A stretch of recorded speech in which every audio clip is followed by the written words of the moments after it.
يلتقيان بينهما برزخ لا يبغيان فبأي آلاء ربكما تكذبان يخرج منهما اللؤلؤ والمرجان فبأي آلاء ربكما تكذبان وله الجوار المنشآت في البحر كالأعلام فبأي آلاء ربكما تكذبان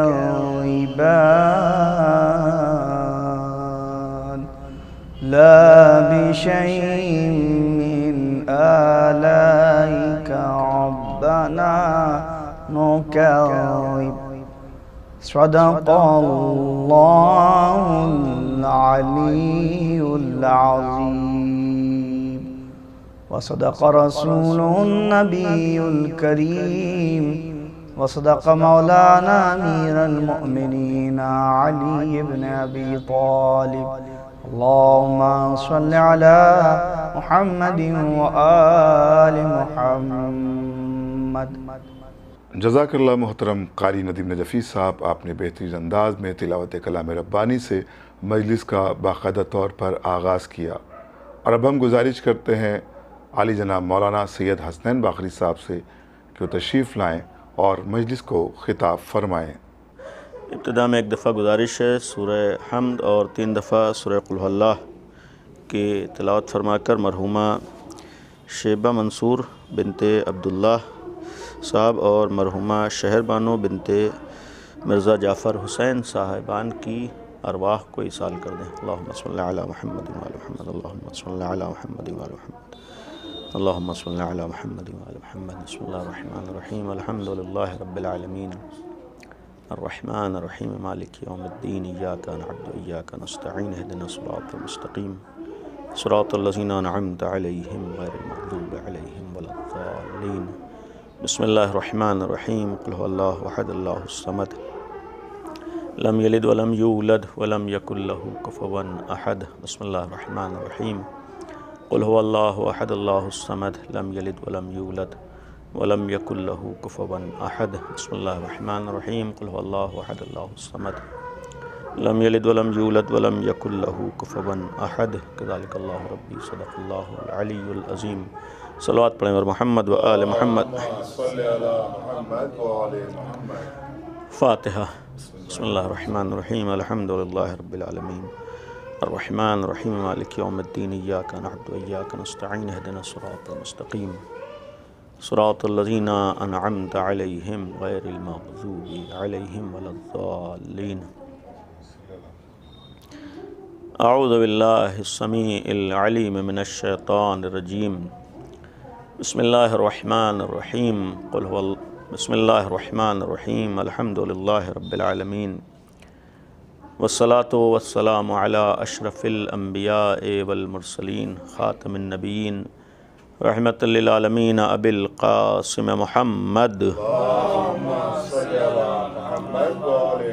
وآلہ الطیبین الطاہرین المعصومین المظلومین، لا سیما بقیت اللہ فی الارضین، ارواحنا و ارواح العالمین لتراب مقدمہ الفدا، ولعنت اللہ علی اعدائہم وغاصب حقوقہم اجمعین۔ اما بعد، قال اللہ سبحانہ تبارک و تعالی وقولہ الحق، بسم اللہ الرحمن الرحیم، ومن یبتغی غیر الاسلام دینا فلن یقبل منہ وہو فی الآخرۃ من الخاسرین۔ صلوات پڑھیں اور محمد و آل محمد۔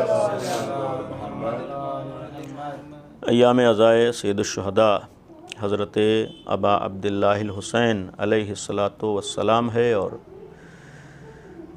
عاشور کے بعد کا یہ موقع اور مرحلہ اور جو آیت آپ کے سامنے تلاوت کی ہے مشہور آیت ہے، اس آیت میں دین اسلام کی عظمت کا اعلان ہے، اور یہ اعلان پروردگار ہے کہ وَمَن يَبْتَغِ غَيْرَ الْإِسْلَامِ دِينًا فَلَن يُقْبَلَ مِنْهُ۔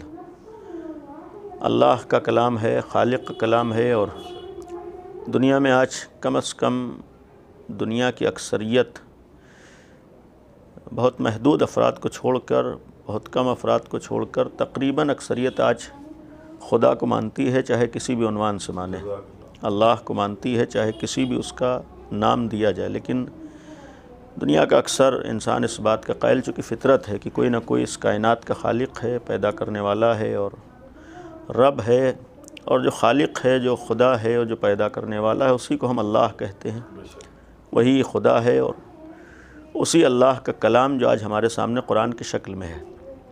اور یوں تو آسمانی کتابیں، اللہ کی طرف سے آنے والی کتابیں، صحیفے بہت سے ہیں، لیکن آج کسی بھی کتاب کے لیے نازل ہونے کے بعد سے آج تک یہ چیلنج نہیں کیا جا سکتا، یہ گارنٹی نہیں دی جا سکتی کہ سیم وہی کتاب ہے جیسی نازل ہوئی، یعنی ہر کتاب کے لیے کوئی بھی اس کتاب کے ماننے والے بھی یہ دعویٰ نہیں کرتے ہیں کہ یہ 100% وہی کتاب ہے جو اللہ کی طرف سے آئی ہے، لیکن اس 1400 سال میں صرف اور صرف دنیا میں قرآن ایک ایسی کتاب ہے کہ جس دن سے نازل ہوئی ہے آج تک اس کے تمام ماننے والے دعویٰ کرتے ہیں اور چیلنج کرتے ہیں، اس بات کا عقیدہ رکھتے ہیں، یقین رکھتے ہیں کہ یہ 100% وہی کتاب ہے جو اللہ کی طرف سے نازل ہوئی۔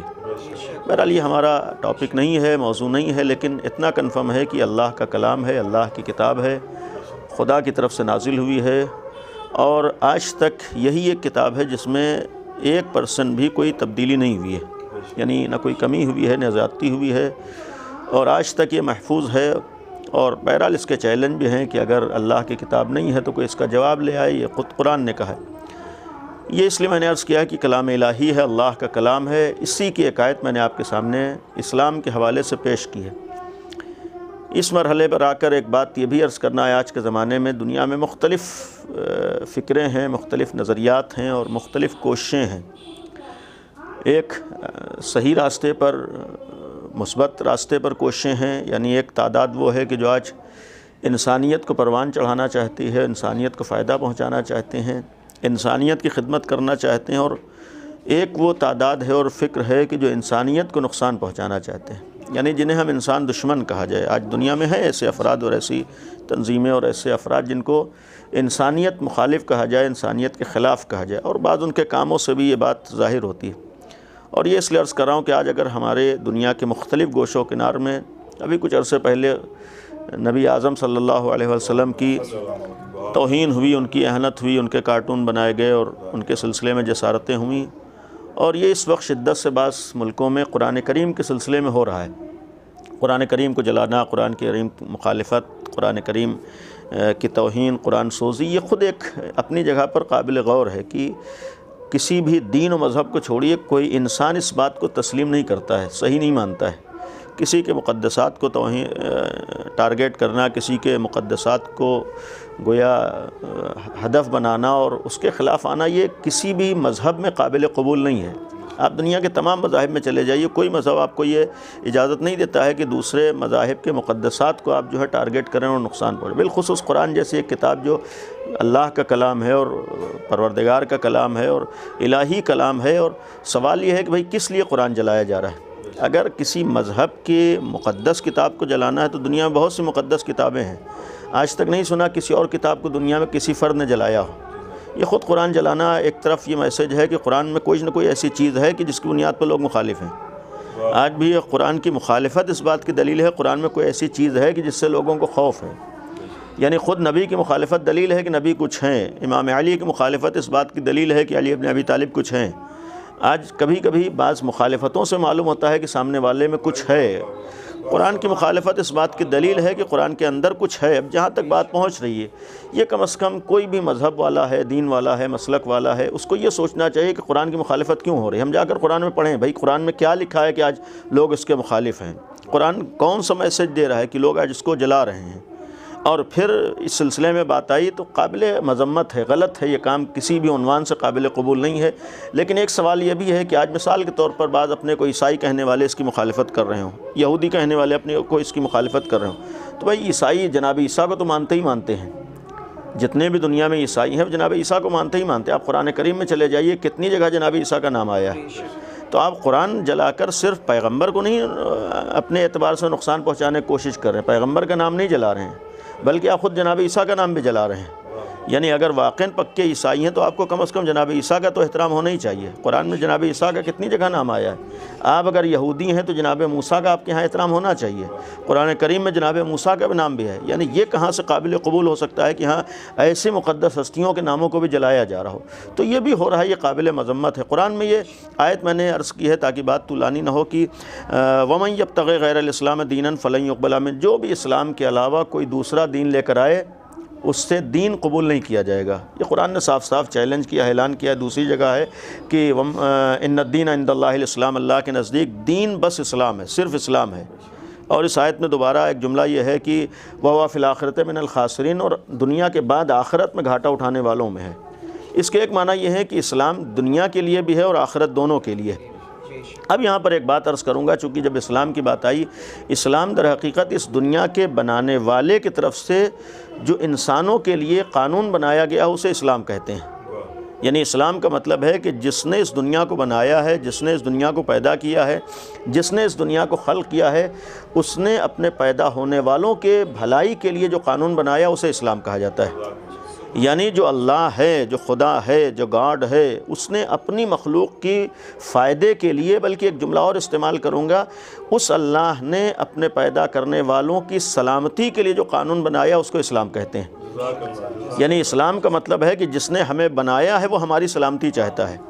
تو اب سلامتی کے لیے جو اس نے اصول بنائے، قانون بنائے، انہیں اسلام کہا گیا ہے۔ یعنی اسلام کا ایک معنی خلاصے کے طور پر یعنی جہاں ہماری سلامتی ہو، ہم سالم رہیں، ہم محفوظ رہیں، وہ اسلام ہے۔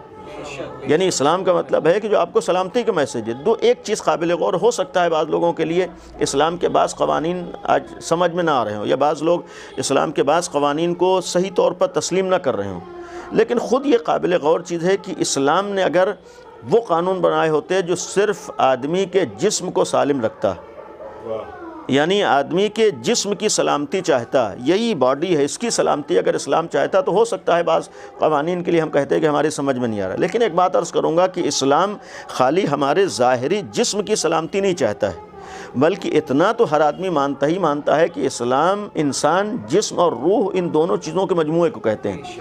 یعنی انسان میں جسم بھی ہے، روح بھی ہے۔ جب دونوں چیزیں ہیں تو اسلام نے خالی جسم کی سلامتی نہیں چاہی ہے، بلکہ اسلام جس طریقے سے انسان کے جسم کو سالم رکھنا چاہتا ہے ویسے روح کو سالم رکھنا بھی چاہتا ہے۔ اب چونکہ اسلام جسم اور روح کی سلامتی چاہتا ہے، لہذا وہ قانون بتائے گا جس سے جسم بھی سالم رہے، روح بھی سالم رہے۔ ایسی باتوں سے ہمیں منع کرے گا جو ہمارے جسم کو بھی نقصان پہنچائے، ہمارے روح کو بھی نقصان پہنچائے۔ جب اتنا کنفرم ہے کہ اسلام جسم اور روح دونوں کی سلامتی چاہتا ہے اور دونوں کو نقصانات سے بچانا چاہتا ہے، تو ہم مکمل اسلام کو اس وقت تک نہیں سمجھ سکتے جب تک جسم سے ہٹ کر روح کی منزل میں نہ جائیں۔ یعنی اسلام کو سمجھنے کے لیے خالی مادی نگاہوں سے دیکھیں تو اسلام کو نہیں سمجھ سکتے، اسلام کو روحانی نگاہ سے بھی دیکھنا ہوگا تب سمجھ میں آئے گا۔ یعنی اسلام آج کی میڈیکل سائنس کی طریقے سے صرف جسم کی سلامتی نہیں چاہ رہا ہے، اسلام تو جسم کی سلامتی چاہتا ہی چاہتا ہے، اس سے بڑھ کر اسلام انسان کے روح کی سلامتی چاہتا ہے۔ یعنی وہ قانون بتاتا ہے جس سے ہمارا جسم بھی سالم رہے، ہمارے روح بھی سالم رہے۔ ایسے کاموں سے ہمیں منع کرتا ہے کہ جو ہمارے جسم کو نقصان پہنچاتے ہیں، روح کو نقصان پہنچاتے ہیں۔ اور یہ دوسرا جملہ وَفِي الْآخِرَةِ مِنَ الْخَاسِرِينَ، اس کے ایک معنی یہ ہے کہ کم از کم ایک قرآن کے ماننے والے اور غور و فکر کرنے والے کا یہ عقیدہ تو ہے ہی کہ یہ دنیا ہی سب کچھ نہیں ہے، اس کے بعد بھی ایک دنیا ہے۔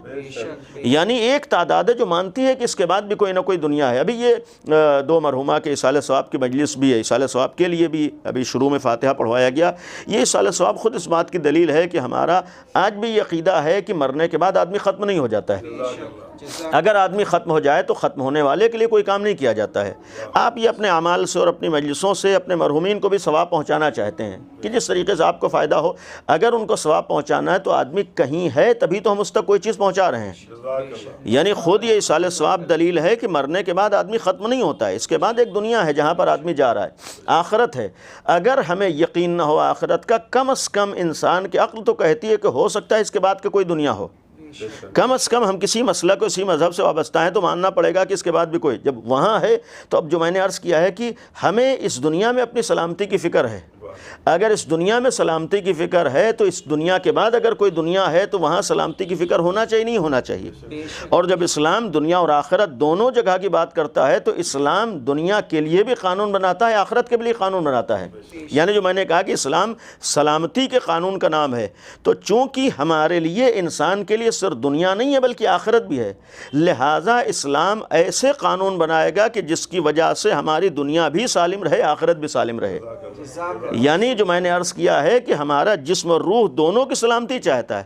جسم اور روح کی سلامتی کے لیے اس نے دنیا کو بھی نگاہوں میں رکھا ہے, آخرت کو بھی نگاہوں میں رکھا ہے. یعنی اسلام نے ایسے قانون بنائے ہیں کہ جس کی وجہ سے ہم دنیا میں بھی محفوظ رہیں, آخرت محفوظ رہیں. یہاں بھی ہمیں کوئی نقصان نہ ہو, وہاں بھی ہمیں کوئی نقصان ہو. اب یہاں پر ایک جملہ عرض کروں گا کہ اگر اسلام نے دنیا اور آخرت دونوں کو دیکھا ہے تو اسلام کے قوانین کو سمجھنے کے لیے اس وقت تک ہم تمام قوانین کو نہیں سمجھ سکتے ہیں جب تک ہماری ہماری نگاہیں دنیا سے اوپر ہٹ کے آخرت کی طرف نہ ہوں.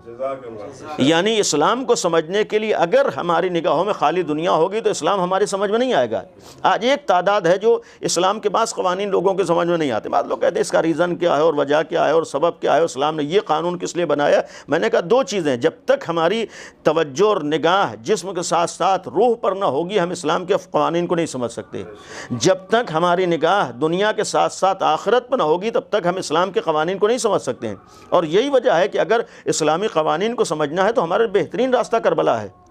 آج کربلا کی یاد, آج عزاداری اور آج امام حسین کے اس پیمانے پر نام اس بات کے لیے ہے کہ اگر اللہ کے دین کو سمجھنا ہے تو اپنی نگاہوں سے نہ دیکھو, اگر اللہ کے دین کو سمجھنا ہے تو ان لوگوں کی نگاہوں سے سمجھو جنہوں نے جب دین پہ وقت آیا ہے تو اپنے گلے کٹا دیے لیکن دین پہ آنچ نہیں آنے دی. یہاں پر ایک پہلو عرض کروں گا کہ ہمارے ہاں جو امامت کا عقیدہ ہے اور امامت کا تصور ہے, امامت کے معنی یہ ہے کہ اللہ نے اپنی طرف سے دین بھیجنے کے لیے 1,24,000 انبیاء کو ذریعہ بنایا ہے. یعنی یہ عقیدہ ہے کہ دین اللہ کا ہے, اللہ کی طرف سے آیا ہے, لانے والے انبیاء ہیں. یعنی لانے والے 1,24,000 انبیاء, جناب آدم سے دین شروع ہوا ہے اور آخری نبی پر دین ختم ہوا ہے. اب یہاں پر ایک بات یہ بھی عرض کروں گا کہ اسلام پیغمبر کے زمانے میں ختم ہوا ہے, اسلام پیغمبر کے زمانے میں شروع نہیں ہوا ہے. اسلام کا آغاز جناب آدم سے ہوا ہے. تو اگر اسلام کا آغاز جناب آدم سے ہوا ہے, جب بھی یہ بات آئے کہ سب سے پرانا دین کون سا ہے تو جب سے آدم ہے تب سے اسلام ہے.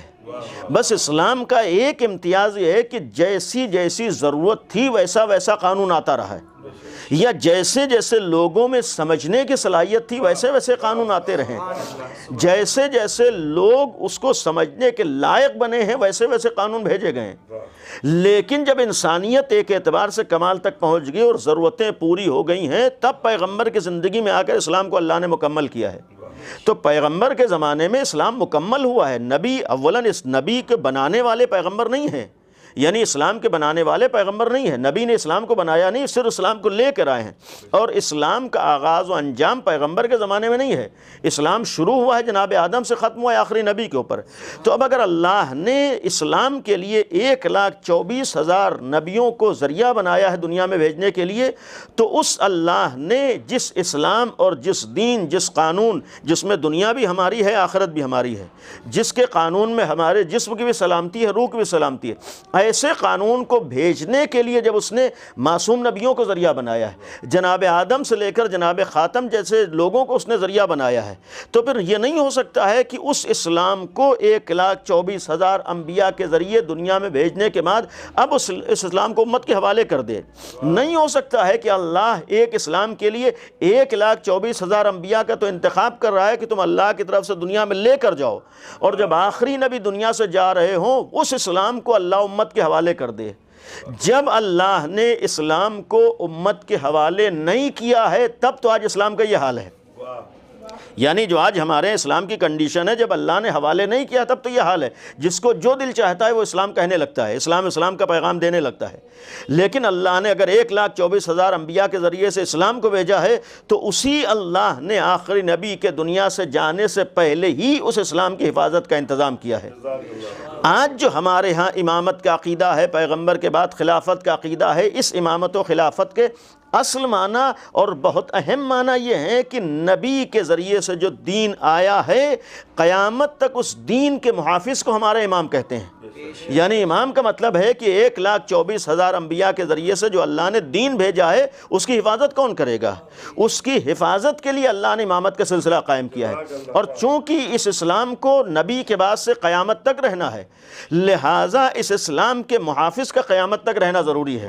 اور اگر اسلام اللہ کی طرف سے آیا ہے، لانے والے اللہ کی طرف سے ہیں، تو اسلام کے بچانے والے بھی اللہ ہی کی طرف سے ہوں گے۔ اور اسی لیے اگر ہمیں اسلام کے صحیح محافظ کو دیکھنا ہے یا اسلام تک صحیح پہنچانے والوں کو دیکھنا ہے، اسلام تک ہمیں لے جانے والوں کو دیکھنا ہے، یا یہ کہوں کہ نبی کے صحیح جانشین کو دیکھنا ہے، تو ہم تاریخ میں دیکھیں کہ جب جب اسلام اور اللہ کے دین پر وقت پڑا ہے تو قربانیاں کس نے دی ہیں؟ یعنی کس نے اسلام کو بچایا ہے وہی صحیح اسلام کا محافظ ہو سکتا ہے، کس نے اسلام کے لیے قربانیاں دی ہیں وہی نبی کا صحیح جانشین ہو سکتا ہے۔ لہٰذا کم از کم تاریخ اسلام گواہ ہے کہ جب جب اسلام پہ وقت پڑا ہے اگر کسی نے اپنا گلا کٹایا ہے اور اسلام کو بچایا وہ تنہا علی ابن ابی طالب کا گھرانہ ہے، یعنی تنہا اہل بیت ہیں جنہوں نے قربانیاں دی۔ آج اگر ہم کربلا کی یاد مناتے ہیں، کربلا کی یاد کا ایک مفہوم یہ ہے کہ وہاں پر اپنے گلے تو پیش کر دیے لیکن اسلام پہ آنچ نہیں آنے دی ہے۔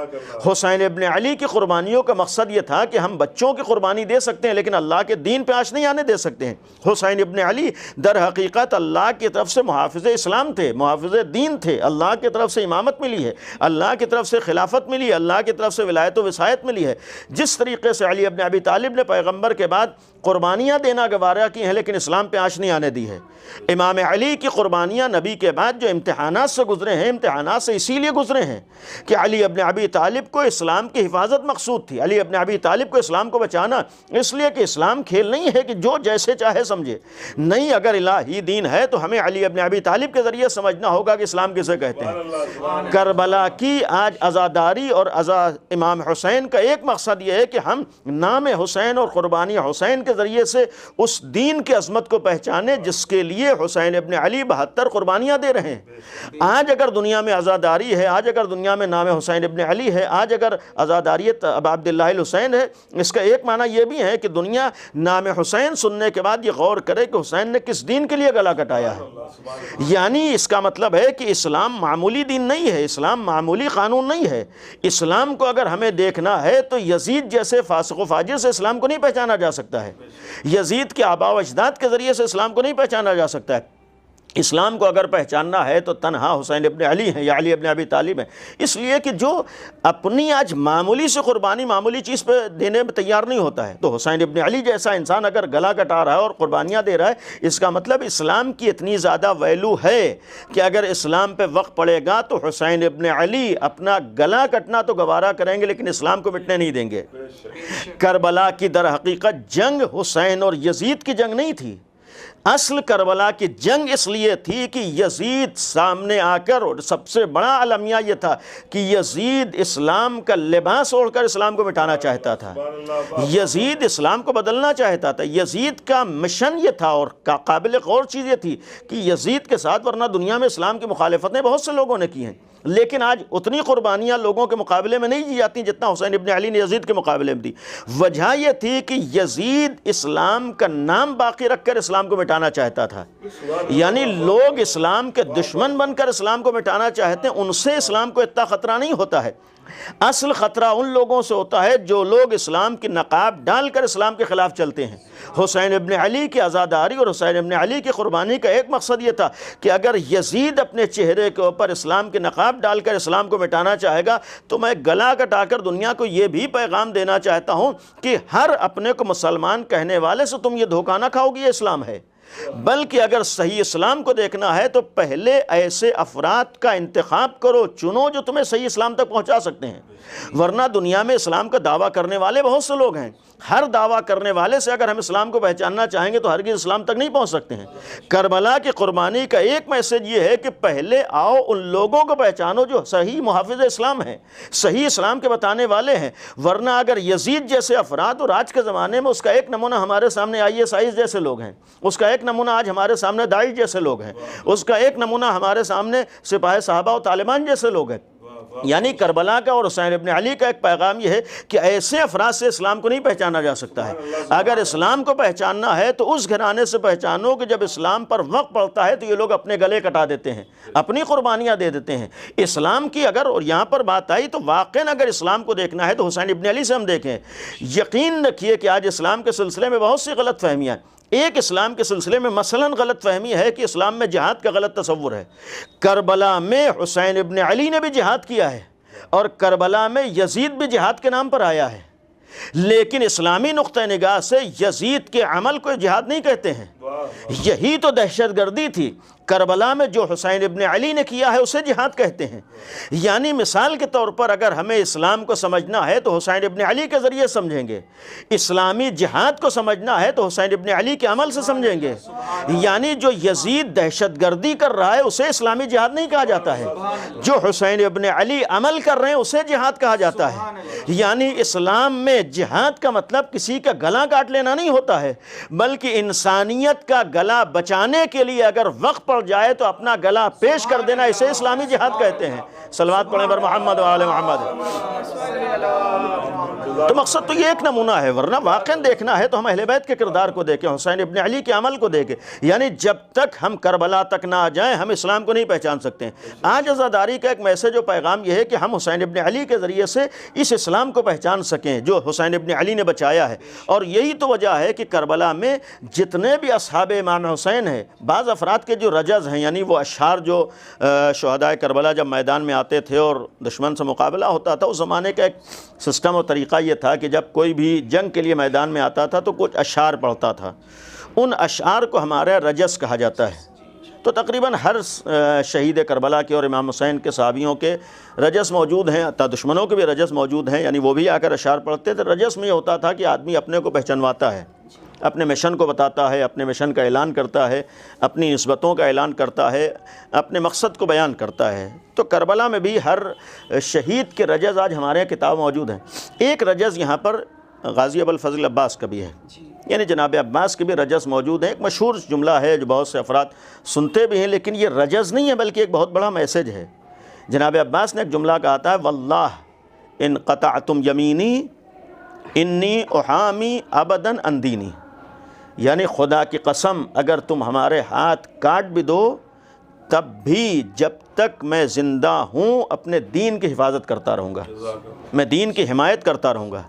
اس شعر کا ایک مفہوم یہ تھا کہ کربلا والوں نے اگر گلے کٹائے ہیں تو دین کے لیے گلے کٹائے ہیں، اگر قربانیاں دی ہیں تو دین کی حمایت کے لیے دی ہیں، دین کی حفاظت کے لیے دی ہیں، اور اگر دین کی حفاظت کے لیے قربانیاں دیں تو اس کے معنی ہے کہ دین معمولی چیز نہیں ہے۔ اب سوال یہ ہے کہ بہرحال وقت زیادہ نہ ہو کہ آج ہمارے ساتھ دین کسے کہتے ہیں؟ آج کہنے کو تو ہر آدمی دیندار ہے، بہرحال آج عزاداری امام حسین ہے۔ اگر امام حسین دین کو بچانے کے لیے قربانی دے رہے ہیں، اگر جناب عباس کا جملہ یہ ہے کہ میں دین کی حمایت کے لیے اپنا گلا کٹا رہا ہوں، تو آج سچے عزادار حسین ہم اسی وقت بن سکتے ہیں کہ ہم عزاداری کے ساتھ ساتھ دین کو بھی نگاہوں میں رکھ رہے ہوں۔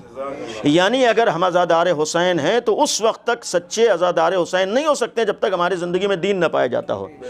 لہٰذا اس لیے کہ ہمارے ہاں عزاداری خالی جذبات میں آ کر نہیں ہوتی ہے، عزاداری خالی ہمدردی کے بنیاد پر نہیں ہے، عزاداری خالی ایک انسان انسانی شرافت کی بنیاد پر نہیں ہے۔ دنیا میں ہر مذہب والا آج عزاداری کر رہا ہے، دنیا میں ہر مسلک والا آج امام حسین کا نام لے رہا ہے۔ تو آج اگر دنیا کا ہر مذہب کا انسان عزاداری کر رہا ہے تو وہ بھی انسانیت کی بنیاد پر کر رہا ہے، ہمدردی کی بنیاد پر کر رہا ہے، شرافت انسانی کی بنیاد پر کر رہا ہے۔ تو اگر غیر بھی عزاداری کر رہا ہے ہمدردی کی بنیاد پر، شرافت انسانی کی بنیاد پر، ہم خالی اگر اسی وجہ سے عزاداری کریں تو اپنے اور غیروں میں کوئی فرق نہیں ہے۔ دوسرا خالی ہمدردی کی بنیاد پر، انسانیت کی بنیاد پر آنسو بہا لیتا ہے، عزاداری کر لیتا ہے، لیکن جو سچا حسینی ہوتا ہے، سچا حسین کا چاہنے والا ہوتا ہے، وہ اگر ایک طرف عزاداری کرتا ہے تو دوسری طرف حسین کے مشن کو بھی نگاہوں میں رکھتا ہے۔ یعنی سچا عزادار حسین خالی عزاداری کر کے نہیں چلا جاتا ہے، بلکہ یہ غور کرتا ہے کہ اگر حسین نے گلا کٹا کر دین کو بچایا ہے تو ہم بھی انہی حسین کی عزا کر رہے ہیں جنہوں نے دین کی حفاظت کی ہے، لہٰذا اگر ہمیں حسین کا نام لینا ہے تو اس دین کو بھی نگاہوں میں رکھنا ہے جس کے لیے حسین ابن علی قربانی دے رہے ہیں۔ صلوات پڑھیں بر محمد و آل محمد۔ یہی وجہ ہے کہ جب دین کی بات آئی ہے تو ایک جملہ یہاں پر عرض کرتے ہوئے ختم کر رہا ہوں کہ واقعاً دین کسے کہتے ہیں۔ امیر المومنین مولا کائنات حضرت علی ابن ابی طالب علیہ الصلاۃ والسلام سے منسوب یہ جملہ ہے، سنا ہوا ہوگا کہ جس وقت پیغمبر نے ماہ رمضان سے پہلے ایک خطبہ ارشاد فرمایا جو خطبہ شعبانیہ ہے، اور اس میں یہ جملہ تھا کہ یا علی اس آنے والے مہینے میں، رمضان کے مہینے میں تمہاری شہادت ہوگی، خبر دی تھی۔ تو مولا کائنات نے ایک سوال کیا تھا رسول اللہ سے، یعنی یہ قابل غور رسول انہیں شہادت کی خبر دے رہے ہیں کہ تم اسی مہینے میں شہید کیے جاؤ گے رمضان میں۔ تو امام علی نے سوال کیا تھا، یہ آج ہر علی والے کے لیے اور ہر حسینی کے لیے قابل غور ہے۔ امام علی کا سوال یہ تھا، یا رسول اللہ اگر میں شہید ہوں گا تو افی سلامت من دینی، یعنی شہادت کے وقت میرا دین محفوظ رہے گا نہیں محفوظ رہے گا؟ یعنی یہ قابل غور چیز ہے کہ امام علی اس انسان کا نام ہے کہ جس کے اوپر آ کر دین مکمل ہوتا ہے، جو اصل دین ہے، جو حقیقت دین ہے، جو کل دین ہے، یعنی جس ذات کے اوپر آ کر دین مکمل ہو رہا ہے، جس کے ذریعے سے دین کی تکمیل ہو رہی۔ یعنی اگر یہ شعر امام حسین کے لیے کہا ہے تو حقیقت ہے کہ حسین دین ہے، جس طریقے سے امام حسین دین ہے اسی طریقے سے امام علی بھی دین ہے۔ اگر دین ہے جو دوسروں کے دین کی گارنٹی بن رہے ہیں، ضمانت بن رہے ہیں، لیکن یہ دین کی ویلیو اور اہمیت کو بیان کرنا ہے کہ امام علی جیسا انسان جو خود دین ہے، جب بھی اپنی شہادت کی بات آتی ہے سوال یہ کرتے ہیں کہ میرا دین محفوظ رہے گا نہیں محفوظ رہے گا۔ اس کے معنی یہ ہے کہ دین کھیل نہیں ہے، اور دین اسلام اور دوسرے ادیان میں یہی تو فرق ہے۔ دوسرے ادیان میں ایک خاص ٹائم میں، ایک خاص جگہ پر، ایک خاص وقت میں دین ہوتا ہے، اس سے ہٹ جائیں دین سے کوئی مطلب نہیں ہوتا ہے۔ لیکن دنیا کا اسلام وہ دین ہے کہ جہاں پر آنکھ کھولنے کے بعد سے جب تک اس دنیا میں ہیں، ہر قدم ہمارا دین کے دائرے میں ہوتا ہے۔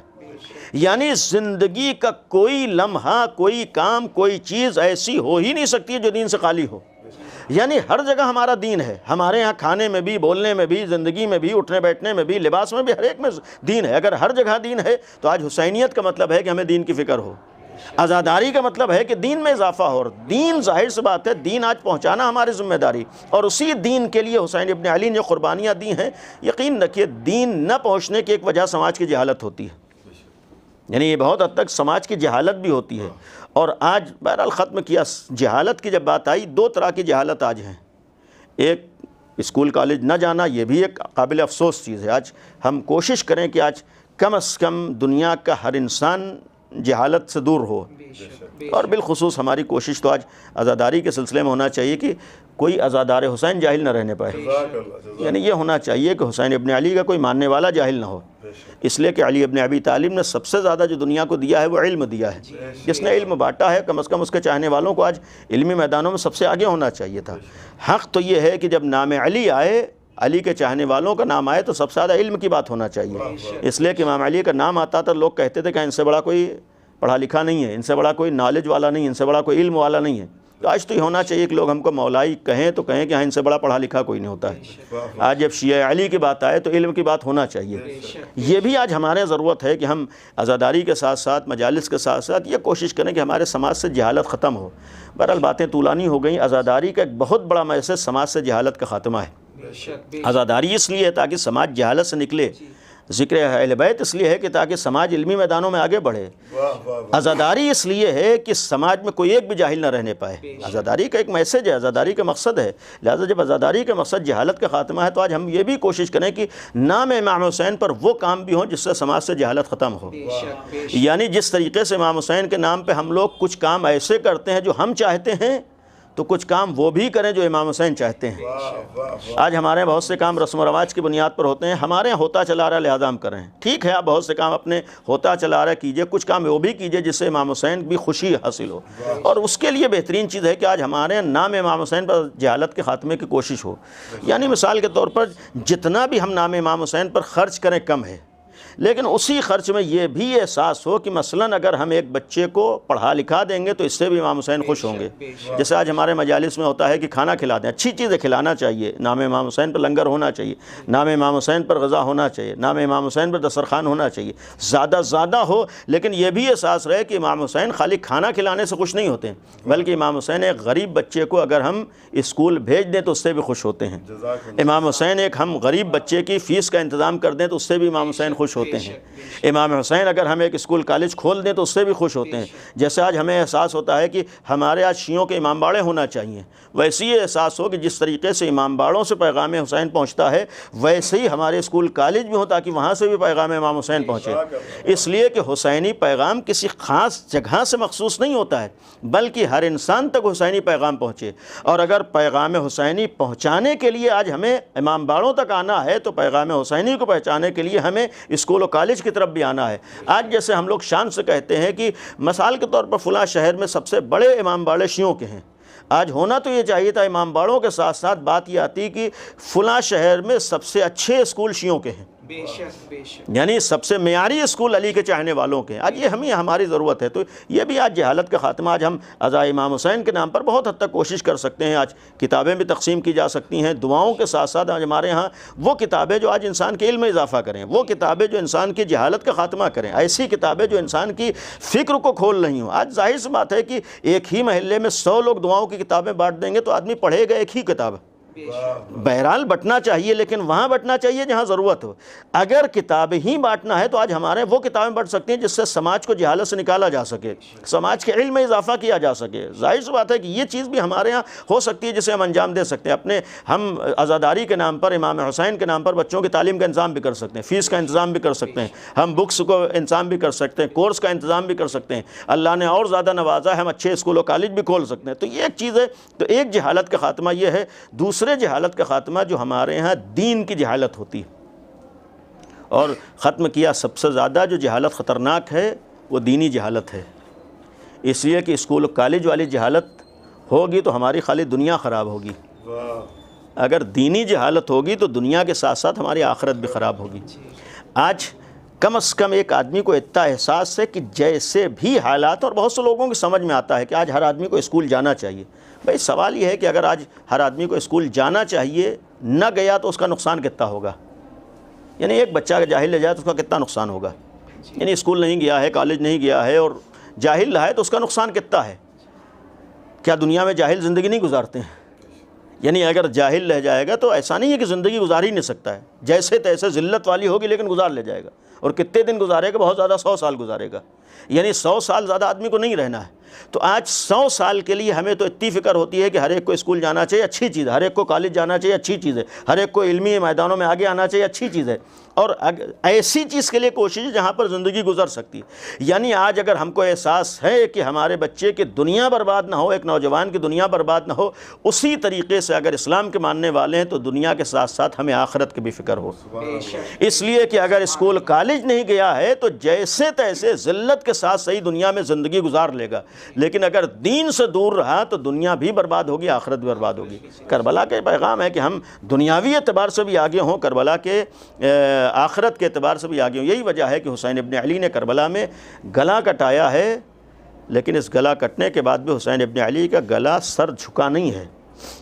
عاشور کے بعد حسین ابن علی کا سر نوک نیزہ پر شاید اس بات کا بھی اعلان کر رہا تھا کہ یہاں گلا کٹ تو سکتا ہے لیکن یہ گلا جھک نہیں سکتا ہے، اور اسی میں جو عرض کیا کہ جناب عباس جیسے اپنے بازوؤں کو کٹوا دیا ہے، لیکن یہ اعلان تھا کہ یہ ہاتھ قلم ہو سکتے ہیں، کہ دشمن کے آگے جھک جانا نہیں ہو سکتا ہے، بے دینی کا ساتھ سمجھوتا ہو جانا نہیں ہو سکتا ہے، جہالت کے ساتھ سمجھوتا ہو جانا نہیں ہو سکتا ہے، نہیں، ہمارا ایک مشن ہے، اس کے لیے ہم ہر طریقے کی قربانیاں دے سکتے ہیں۔ اور جس وقت دونوں ہاتھ جناب عباس کے قلم ہوئے ہیں، کربلا میں ابھی عاشور کا دن گزرا ہے، آپ تصور کریں کتنا بڑے امتحانات سے کربلا والے گزرے ہیں۔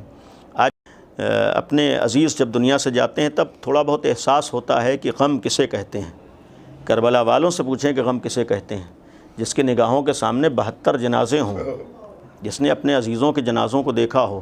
امام سجاد سے جب جناب زینب نے اسی 11ویں محرم کو گزری ہوئی سوال کیا تھا کہ بیٹا میں تمہارے چہرے کا عالم کیا دیکھ رہی ہوں، لگتا ہے تم بھی دنیا سے رخصت ہو جاؤ گے، تو امام سجاد نے فرمایا تھا کہ پھوپھی اماں اس بیٹے کی حالت کیا پوچھتی ہو جس کے باپ کا جنازہ بے گور و کفن ہو۔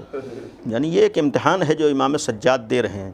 اور یہیں پر ختم کرتے ہوئے کہ امام سجاد کے لیے 12 محرم کو امام سجاد باعجاز کربلا اعجاز سے تشریف لائے، معجزے سے، اور امام سجاد نے بنی ہاشم بنی اسد کے ساتھ مل کر انہی شہداء کے جنازوں کو دفن کیا تھا۔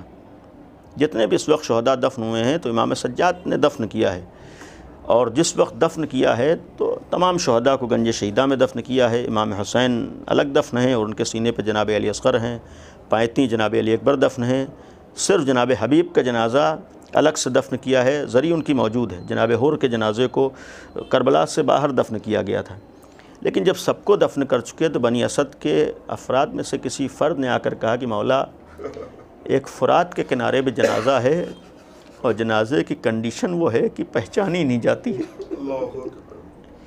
جیسے امام سجاد نے سنا ہے تڑپ گئے، سمجھ گئے، اور جس وقت جنازے کے قریب آئے ہیں تو امام سجاد نے ایک دفعہ جنازے کو حسرت سے دیکھا۔ بنی اسد کے شخص نے پوچھا کہ مولا یہ کس کا جنازہ ہے؟ فرمایا یہ میرے چچا عباس کا جنازہ ہے۔ تاریخ کربلا میں اگر دیکھیں، جو لوگ امام حسین کے مقابلے پر آئے تھے، یزیدی لشکر نے خود ایک جملہ کہا تھا کہ ہم علی کی دشمنی میں کربلا میں آئے ہیں، چونکہ دین کو بچایا ہے علی نے، دین کی حفاظت علی نے کی ہے، لہذا بغضاً لعبی کے جملہ تھا کہ علی کی دشمنی میں۔ اب آپ انصاف سے بتائیے جب علی کی دشمنی میں آیا ہو تو پھر اس دشمن نے علی کے بیٹوں کے ساتھ سلوک کیا ہوگا۔ یعنی تاریخ کربلا میں یہ ہے کہ 3 لوگوں کے ساتھ جتنا بھی ظلم یہ کر سکتے تھے کیا ہے، یعنی جو بھی ان کے بس میں تھا ظلم انہوں نے کیا ہے۔ سب سے پہلے امام حسین کے ساتھ معمولی مظالم نہیں ڈھائے ہیں، یعنی شہادت کے بعد بھی امام حسین کے جسم کے ساتھ جو سلوک ہوا ہے آج آدمی سوچ نہیں سکتا ہے، یعنی جو مظالم ہوئے، دوسرے جناب عباس کے ساتھ، تیسرے جناب علی اکبر کے ساتھ۔ روایت کے جملے ہیں کہ شہادت کے بعد کسی کے جسم کو ٹکڑے ٹکڑے نہیں کیا ہے، لیکن یہ 2 شہید ایسے ہیں جناب عباس اور جناب علی اکبر، روایت کے الفاظ ہیں فَقَطَّعُوهُ بِسُيُوفِهِمْ إِرْبًا إِرْبًا، کہ اپنے تلواروں سے جسم کو ٹکڑے ٹکڑے کر دیا تھا۔ آج ہمارے جناب عباس کے لیے مشہور یہ ہے کہ ہاتھ قلم ہوئے ہیں، صرف جناب عباس کے ہاتھ نہیں کٹے ہیں بلکہ جس طریقے سے ظالم نے ہاتھ کاٹے ہیں ویسے جناب عباس کے پیروں کو بھی کاٹا ہے، یعنی پورے جسم کو ٹکڑے ٹکڑے کیا ہے۔ بات چیزیں نہیں بیان ہو سکتی، قابل غور ہے کتنا بڑا امتحانات اہل بیت در۔ امام سجاد جیسی تشریف لائے، دیکھ کر تڑپ گئے، دیکھ کر بے چین ہو گئے، کیونکہ جناب عباس کے جنازے کو، اور چونکہ دشمن کو سب سے زیادہ خوف جناب عباس سے تھا، سب سے زیادہ گھبراہٹ جناب عباس، اسی لیے ایک تاریخ کا جملہ ہے کہ جیسے ہی جناب عباس شہید ہوئے ہیں تو دشمنوں کی طرف سے ایک آواز بلند ہوئی تھی کہ حسین کا ساتھی چلا گیا، حسین کا علمدار چلا گیا، حسین یکا و تنہا ہو گئے۔ امام حسین نے جملہ فرمایا تھا الان ان کا سر آزاری، اب میری کمر ٹوٹ گئی۔ اس کے معنی یہ ہے کہ حسین بے سہارا ہو گئے تھے، خود میں فرمایا ہے کہ اب میرا بھیا عباس چلا گیا، اور یہ جملہ تھا کہ عباس تمہارے جانے کے بعد دشمن اب چین کی نیند سوئے گا، اے بھیا عباس خیمے میں بیویاں نہیں سو سکیں گی۔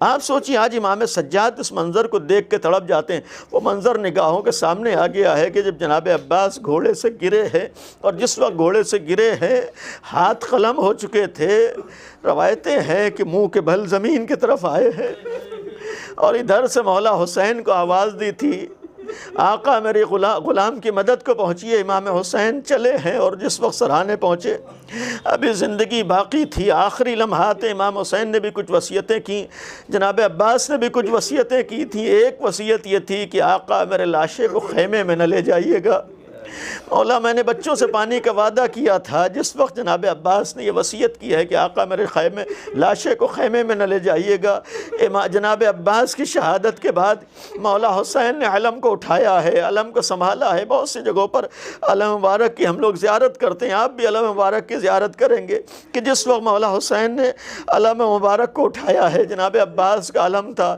اسی کی شبیہ آج دنیا میں ہر جگہ نگاہوں میں آتی ہے۔ وجہ یہ ہے کہ حسین کا علمدار جب چلا گیا ہے تو مولا حسین نے علم کو بلند کر کے ایک جملہ کہا تھا کہ صحیح ہے اگر دین کی حفاظت کے لیے عباس چلے گئے ہیں، لیکن جب تک عباس کا علم بلند رہے گا حسینی مشن زندہ رہے گا۔ جناب عباس اس علم کو لے کر خیمے کی طرف آئے۔ اب سوچئے چھوٹے چھوٹے بچے اس انتظار میں ہیں کہ میرا چچا پانی لاتا ہوگا۔ جیسے ہی علم قریب آیا ہے بچوں نے یہ سوچا کہ اب تو چچا عباس قریب آ رہے ہیں، پیاس بجھ جائے گی، لیکن ایک دفعہ جناب سکینہ نے نگاہ اٹھا کر دیکھا کہ علم بابا کے ہاتھوں میں ہے، چچا عباس کے ہاتھوں میں نہیں۔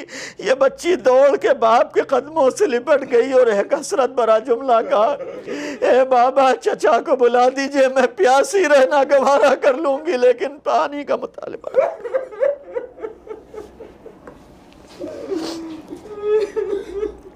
الا لعنت اللہ علی القوم الظالمین سيعلم الذین ظلموا ای منقلب ینقلبون۔ دعا ہے خدایا ہم سب کی اس عبادت کو قبول فرما اور ہم سب کو دین پر عمل کرنے کی توفیق عطا فرما۔ خدایا اس ذکر کو تمام حاضرین ناظرین جتنے بھی افراد موجود ہیں ان سب کے اعزاء جو مرحوم ہو گئے ان سب کی مغفرت کا ذریعہ قرار دے۔ پالنے والے یہ دو مرحومین جن کے لیے سورہ فاتحہ پڑھوایا گیا، دعا ہے کہ اس ذکر کے ثواب کو اللہ ان کے درجات کی بلندی اور مغفرت کا ذریعہ قرار دے۔ صاحب مجلس کے تمام حاجات کو اللہ قبول فرمائے، جو بھی صاحبان حاجات ہیں اللہ ان سب کی دعاؤں کو قبول فرمائے۔ دنیا میں خدایا امن و امان قائم فرما۔ خدایا ہم سب کو اسلام کو سمجھ کر اس پر عمل کرنے کی توفیق عطا فرما۔ خدایا ہمارے درمیان سے جہالت کا مکمل خاتمہ فرما، خدایا بے دینی کا خاتمہ فرما۔ خدایا دین کے محافظ اس وقت جو پردہ غیب میں موجود ہے اس کے ظہور میں تعجیل فرما۔ امام کے ظہور کے ذریعے سے دنیا سے ہر طریقے کے ظلم، ہر طریقے کی ناانصافی اور ہر طریقے کی ناامنی کا خاتمہ فرما۔ آخر میں ایک دفعہ مزید گزارش ہے، ایک دفعہ سورہ الحمد اور 3 دفعہ سورہ قل اللہ پڑھ کر جملہ مرحومین مومنین مومنات اپنے تمام اعزاء مرحوم ہو گئے ان سب کی ارواح کو اور بالخصوص مرحومہ شاہدہ منصور بنت عبداللہ صاحبہ اور مرحومہ شہر بانو بنت مرزا جعفر حسین صاحبہ کی روح کو ایصال کر دیں۔ اللہم صلی اللہ علی محمد وعلی محمد، اللہم صلی اللہ علی محمد۔ بسم اللہ الرحمن الرحیم، الحمدللہ رب العالمین، الرحمن الرحیم، مالک یوم الدین، ایاک نعبد و ایاک نستعین، اہدنا الصراط المستقیم، صراط الذین انعمت علیہم غیر المغضوب علیہم ولا الضالین۔ بسم اللہ الرحمن الرحیم، قل هو اللہ احد اللہ الصمد لم یلد ولم یولد ولم یکن له کفوا احد۔ بسم اللہ الرحمن الرحیم، قل هو اللہ احد اللہ الصمد لم یلد ولم یولد ولم یکن له کفوا احد۔ بسم اللہ الرحمن الرحیم، قل هو اللہ احد اللہ الصمد لم یلد ولم یولد ولم یکن له کفوا احد۔ کذالک اللہ ربی صدق اللہ العلی۔ جزاک اللہ محترم مولانا سید حسنین باقری صاحب، آپ نے بہترین فضائل اور مولا عباس کے حوالے سے مصائب مومنین کے درمیان پیش کیے، اور اب ہم گزارش کرتے ہیں مشہور و معروف نوحہ خوان جناب شہباز علی کربلائی صاحب سے کہ وہ تشریف لائیں اور اپنی پردرد آواز میں مومنین کے درمیان نوحہ پیش فرمائیں۔ پانی مانگے نہ کوئی، پانی مانگے نہ کوئی، رو کے سکینہ بولے پاس بابا کے میرے دوسرا عباس نہیں، پانی مانگے نہ کوئی، التجا ہے یہ میری کوئی پیاسا نہ کرے، شکوہ تشنا لبے پاس بابا کے میرے دوسرا عباس نہیں، پانی مانگے نہ کوئی۔ میرے بابا سے انہیں دور ہٹا دو بچوں، خالی کوزوں کو کہیں جا کے چھپا دو بچوں، دیکھ کر خشک انہیں ہونا محسوس کہیں اپنے بھائی کی کمی، پاس بابا کے میرے دوسرا عباس نہیں، پانی مانگے نہ کوئی، کاش پانی کے لیے ان سے نہ کہتی آ کر، کیا خبر تھی کہ نہیں آئیں گے یوں جا کر، شرم آتی ہے مجھے دیکھ کر ٹوٹی کمر، جان نکلتی ہے میری، پاس بابا کے میرے دوسرا عباس نہیں، پانی مانگے نہ کوئی، مجھ کو احساس نہ ہو اپنے چچا کے غم کا، اس لیے روتے نہیں سامنے میرے بابا، جانتی ہوں میں مگر کہ میرے بابا پر کیا قیامت گزری، پاس بابا کے میرے دوسرا عباس نہیں، پانی مانگے نہ کوئی، مر دیکھ حلمل کی صدا دشت سے آئی اصغر، اتنا احسان تو کر بہن پہ بھائی اصغر، اٹھ جا بے شیر میرے باندھ لے سر سے کفن، اب ضرورت ہے تیری، پاس بابا کے میرے دوسرا عباس نہیں، پانی مانگے نہ کوئی، رو کے سکینہ بولی پاس بابا کے میرے دوسرا عباس نہیں، پانی مانگے نہ کوئی، ہاں جن سے ڈھارس تھی تجھے کٹ گئے بازو ان کے، تیر و تلوار میں ہیں تنہا ہے بابا تیرے، آنا مشکل ہے وطن کوئی امید نہیں، کہہ دے صغرا سے کوئی، پاس بابا کے میرے دوسرا عباس نہیں، پانی مانگے نہ کوئی، کربلا کانپ گئی کیسی تکلم تھی گھڑی، بات دیکھتی تھی وہ کبھی باپ کو دریا کو کبھی شہ پہ چلتی تھی چھری، بچی یہ کہتی ہوئی خاک پر بیٹھ گئے، پاس بابا کے میرے دوسرا عباس نہیں، پانی مانگے نہ کوئی۔ جزاک اللہ شہباز علی کربلائی صاحب، آپ نے پردرد نوحہ درمیان جزاک اللہ شہباز علی کربلائی صاحب، آپ نے پردرد نوحہ مومنین کے درمیان پیش کیا۔